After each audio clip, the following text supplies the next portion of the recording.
મિત્રો પહેલા નંબરનો વિડીયો જોઈ લો અને બીજા નંબરનો વિડીયો જોઈ લો. તો પહેલા નંબરનો વિડીયો છે ઓરિજિનલ છે અને બીજા નંબરનો વિડીયો છે એ આપણે ગ્રીન સ્ક્રીનમાં ફેરવ્યો છે. તો ગ્રીન સ્ક્રીનમાં ફેરવવા માટે વિડીયોનું બેકગ્રાઉન્ડ હટાવવું પડશે. તો આપણે વિડીયોનું બેકગ્રાઉન્ડ હટાવવા માટે ઇન્સર્ટ એપ્લિકેશનનો ઉપયોગ કર્યો છે અને ગ્રીન સ્ક્રીનમાં મિત્રો ફેરવી દીધો છે. તો વિડીયોના ડિસ્ક્રિપ્શનમાં તમને આ ટાઈપનો વિડીયો મળી જશે અને તમે ગેલેરીમાં સેવ કરી શકો છો. અને જો તમે અમારી ચેનલ પર નવા આવ્યા હોય તો ચેનલને સબસ્ક્રાઈબ કરો, લાઇક કરો અને કમેન્ટ કરો. તો ચાલો મિત્રો હવે આપણે વિડીયોને સ્ટાર્ટ કરીએ. મિત્રો વિડીયોના બેકગ્રાઉન્ડને ગ્રીન સ્ક્રીનમાં ફેરવવા માટે આપણે ઇન્સર્ટ એપ્લિકેશનનો ઉપયોગ કરીશું. તો આ મારું ઇન્સર્ટ એપ્લિકેશન છે.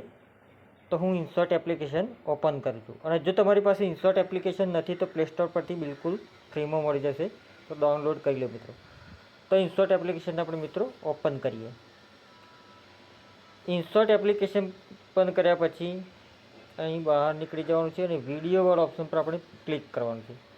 ન્યૂ પ્રોજેક્ટ સિલેક્ટ કરી લો અને અહીં તો જે તમારે વિડીયોનું બેકગ્રાઉન્ડ ગ્રીન સ્ક્રીનમાં ફેરવવાનું એ વિડીયો લઈ લો. તો હું મિત્રો આ વિડીયોને લઈ લઉં છું અને નીચે રાઇટના નિશાન પર ક્લિક કરી લેવાનું છે.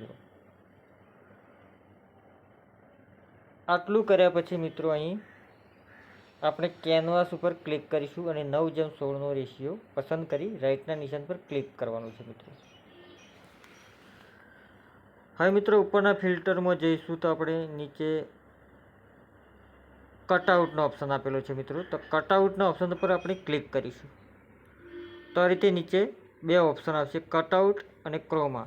તો કટઆઉટના ઓપ્શન પર ક્લિક કરવાનું એટલે આ રીતે બેકગ્રાઉન્ડ રિમૂવ થઈ જશે. હવે રાઇટના નિશાન પર ક્લિક કરી લેવાનું મિત્રો. હવે આપણે ઉપર બેકગ્રાઉન્ડના ઓપ્શન પર ક્લિક કરીશું. તો આ બેકગ્રાઉન્ડનું ઓપ્શન છે મિત્રો. તો એમાંથી આપણે કલર ઉપર જઈને ગ્રીન કલર પર ક્લિક કરીશું. તો અહીંયા ગ્રીન કલર આપેલો છે મિત્રો. તો ગ્રીન કલર પર ક્લિક કરીને રાઇટના નિશાન પર ક્લિક કરીશું. હવે આપણે આ વિડીયો પર ક્લિક કરીશું અને થોડો એને નીચે લાવી દઈશું. આ રીતે થોડો કટિંગ જેવો દેખાય છે મિત્રો. આટલું કર્યા પછી આપણે વોલ્યુમવાળા ઓપ્શન પર ક્લિક કરવાનું છે અને એક્સટ્રેક્ટ ઓડિયો લખેલું દેખાય છે એના પર ક્લિક કરીશું એટલે વોલ્યુમ બહાર આવી જશે મિત્રો. તો વોલ્યુમની પર ડિલીટનો ઓપ્શન આપેલો છે તો ડિલીટથી વોલ્યુમ નીકાળી લઈશું. હવે રાઇટના નિશાન પર ક્લિક કરીશું. હવે આપણે વિડીયોને પ્લે કરવાનો છે કે બેકગ્રાઉન્ડ નીકળી ગયું છે અને ગ્રીન સ્ક્રીનમાં ફેરવાઈ ગયું છે મિત્રો. તો મિત્રો વિડીયોનું બેકગ્રાઉન્ડ હટી ગયું છે અને ગ્રીન સ્ક્રીનમાં વિડીયો ફેરવાઈ ગયો છે. આટલું કર્યા પછી આપણે વિડીયોને થોડો સારો બનાવવા માટે આપણે સોંગ ઉમેરીશું. તો સોંગ લેવા માટે આપણે ઉપરના ઓપ્શનમાં ઓડિયો લખેલું દેખાય છે મિત્રો, એના પર ક્લિક કરીશું. ઓડિયો પર ક્લિક કરીને મ્યુઝિકવાળા ઓપ્શન પર ક્લિક કરવાનું છે અને અહીંથી એક્સટ્રેક્ટ ઓડિયો ફ્રોમ વિડીયો આપણે વિડીયોમાંથી કોઈ પણ સોંગ લઈ લઈએ તો એના પર ક્લિક કરીશું. તો ઘણા બધા વિડીયો રહેલા છે મિત્રો. તો હું એના પર ક્લિક કરું છું. તો આપણે સોંગ લેવાનું છે મિત્રો. તો રાઇટના નિશાન પર ક્લિક કરી લેવાનું. તો સોંગ આવી ગયું છે. હવે રાઇટના નિશાન પર ક્લિક કરીશું મિત્રો. સોંગ અંદર આવી ગયું છે. થોડુંક વિડીયોને પ્લે કરીને જોઈ લઈએ મિત્રો.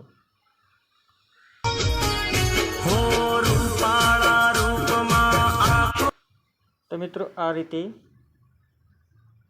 વિડીયોનું બેકગ્રાઉન્ડ હટાવી વિડીયોને ગ્રીન સ્ક્રીનમાં ફેરવી આપણે ઉપર સોંગ મૂકી શકીએ છીએ અને ગ્રીન સ્ક્રીનમાંની પણ બીજું બેકગ્રાઉન્ડ આપણે મૂકવું હોય તો પણ મૂકી શકીએ છીએ. તો આપણે ઉપર એક્સપોર્ટનો ઓપ્શન આપેલો છે મિત્રો.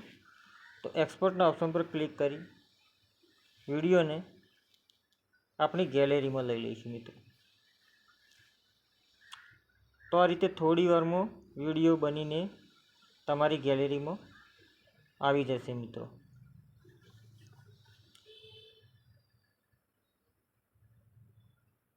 તો મિત્રો વિડીયો ડાઉનલોડ થઈ રહ્યો છે અને વિડીયો ડાઉનલોડ કર્યા પછી આપણે વોટ્સઅપ સ્ટેટસ, ફેસબુક કે ઇન્સ્ટાગ્રામમાં પોસ્ટ કરી શકીએ છીએ.